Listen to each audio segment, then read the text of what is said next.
do about the right now. But what we can do something about is our future. So the bottom line, God told them to move forward. And then 3 things we need to know. We told you, he said, to leave us alone. See, when you refuse to move forward, one of the symptoms is when you don't want to move forward, is you don't want to change. Look at somebody and say, change is necessary. Our physical body is changing all the time. You don't believe me? Look at a picture of yourself from 10 years ago. You don't believe me? Look at a picture of yourself from 5 years ago. Didn't some of us have more hair?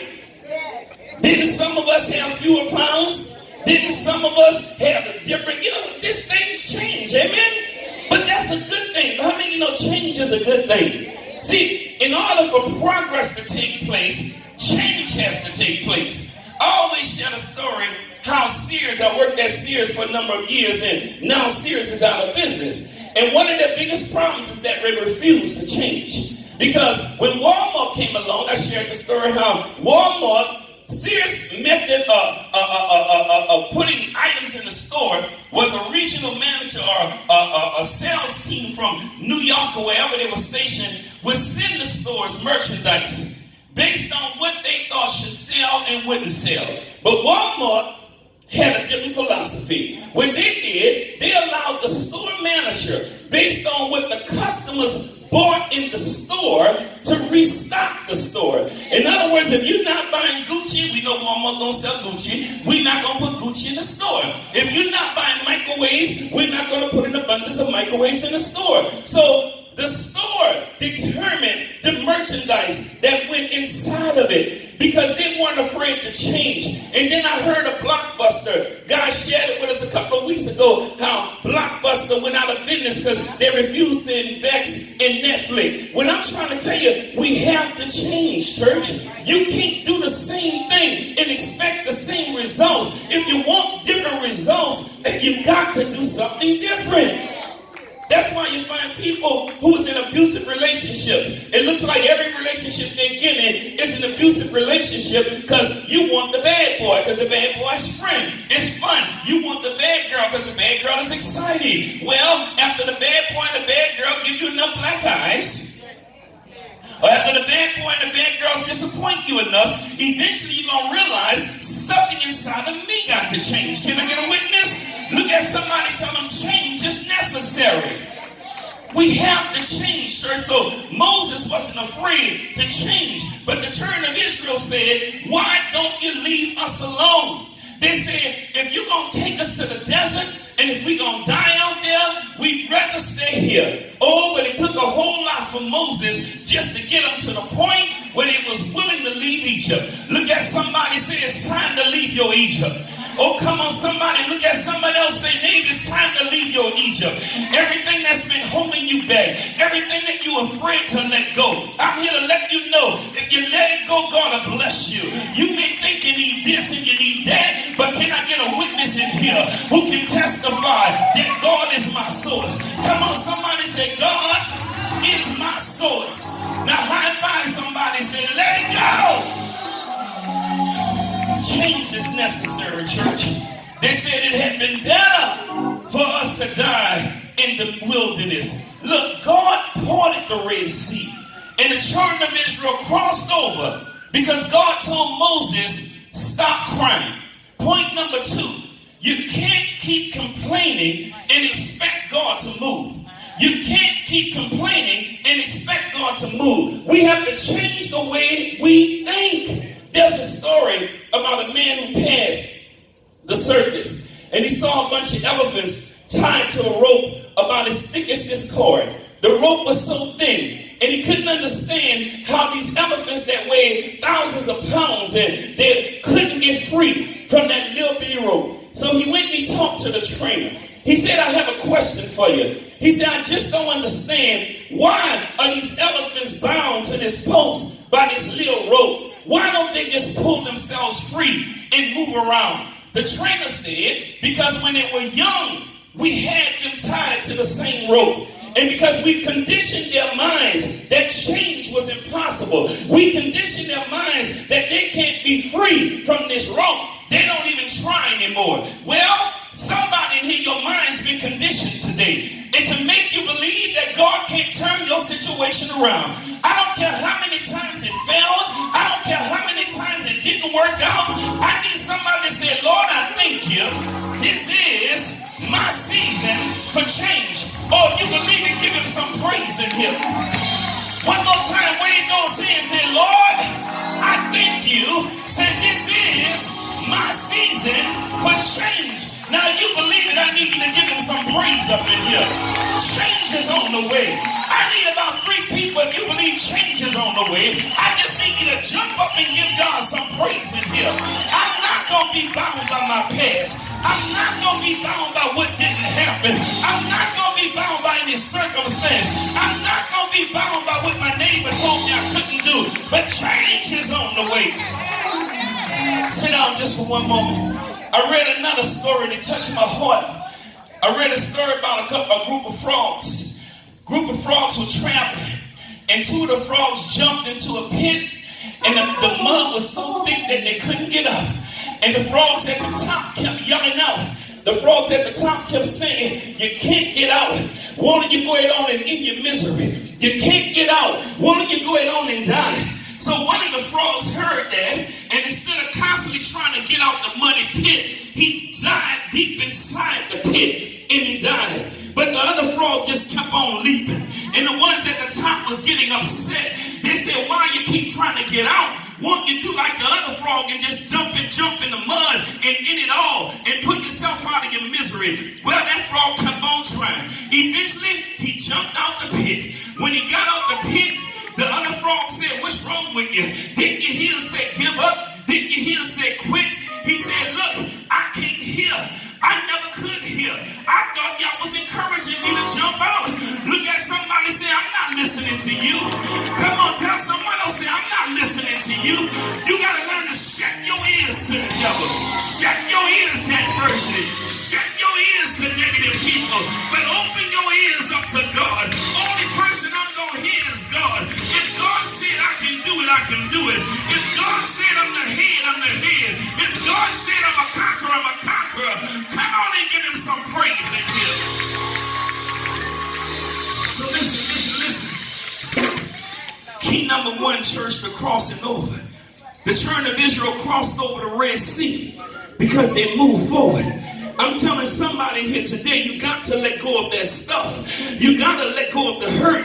You got to let go of the pain. You got to, like Israel, let go of all that happened in Egypt. You don't understand, too much happened in Egypt for some of them to let go. Some of them were beaten in Egypt. Some of them were brutalized in Egypt. Some of them were humiliated in Egypt. Some of them had their dignity stripped. They had their pride stripped. But somewhere along the way, they had to let go. But still, in the midst of all of that, God crossed them over. You know the story. God parted the Red Sea. They moved forward. Pharaoh's army dried in the Red Sea. Key number 1 to moving forward, we have to trust God. Israel focused on what the Egyptians was doing and not on what God could do. The first thing that has to take place in order to move forward, we have to know that God is able. We have to know that God is can turn your situation around. You got to know that if you put your trust in God, see, trust in God doesn't mean that God's going to tell me how it's going to happen. What it means that I'm going to walk by faith. And we got a problem walking by faith. Because walking by faith means you don't know what's going to happen. Walking by faith means that you don't know how God's going to do it. You don't know who he's going to send to help you. But one thing you know is that if you keep on trusting God, God will work it out. Come on, how many folks know he'll work it out today? We got to trust him, church. So look, we have to understand that the outcome does not depend on me, but it's in God's hand. You know, the hardest thing to do is just put stuff in God's hand. Put it in his hand. Look, when I put it in his hand, it means that I'm not even going to worry about it. I'm not going to stress myself. I'm not going to try to figure out how it's going to happen, but I'm going to put it in his hand. It means that, look, I know God's going to do it because he's already done it for me. The best thing you can do is hold on to past victories. How many of us can remember the things that he did yesterday? How many of us can remember the stuff he did just a couple of weeks ago? When I'm trying to tell you, everything he did back then, he can do it on a greater level today. So we have to trust in him. And another thing I want you to know, it's time to cross over financially as well. Open your Bibles, please, to Deuteronomy chapter 28, verses 1 through 13. It's also time to cross over financially. God doesn't want us to struggle all of our life, but God gave us a word that he gave us in the Bible, that something he would do for us. Deuteronomy 28 and 1. He said, it shall come to pass, if thou shalt hearken, in other words, listen unto the voice of the Lord thy God, to observe to do all that is in his commandments, which I command thee this day, that the Lord thy God will set thee on high above all nations. Verse 2, and all these blessings shall come on thee and overtake thee, if thou shalt hearken unto the voice of the Lord.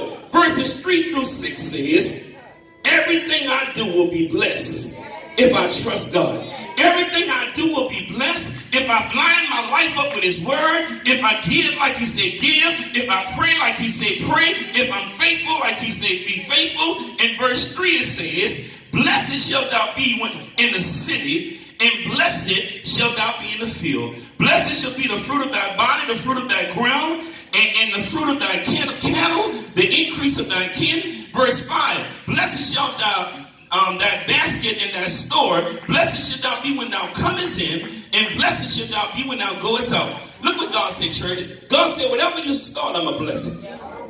And whenever you finish it, I'm a blessing. Look at somebody, say, start it. See, our biggest problem, we don't want to start nothing. Look, when I dare you to start with God and put in your heart, he said you're going to be blessed when you start it. You're going to be blessed when you stop it. If you line your life up with my word, you can't help but be blessed. Let everybody say, I'm blessed.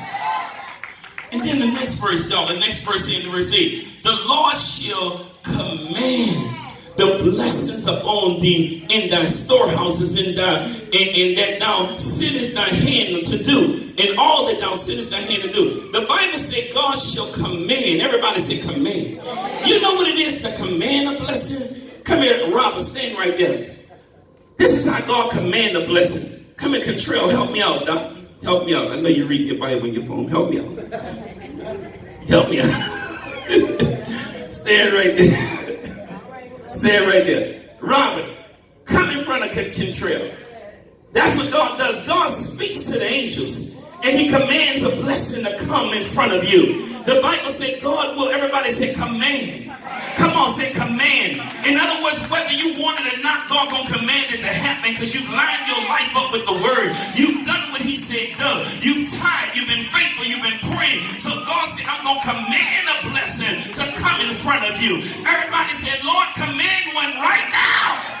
Thank you, thank you, thank you, thank you. So the bottom line, church, that's what God said. He said, I will command a blessing upon you. I share the story all the time, how we bought this building. Initially, I didn't want the building. And the man kept me on the phone for an hour or more, begging me to take the building. And everybody else wanted it, but I didn't want the burden based on what had just happened, because I was caught up in the past. I was caught up in Katrina. I was caught up on how we had to shoulder the weight of everything, how one person was tied again. We had to steal out our pocket, pay the mortgage on Dowman. It's real, y'all, it's real. Pay the mortgage on the interstate. I said, no way. But God, it's real.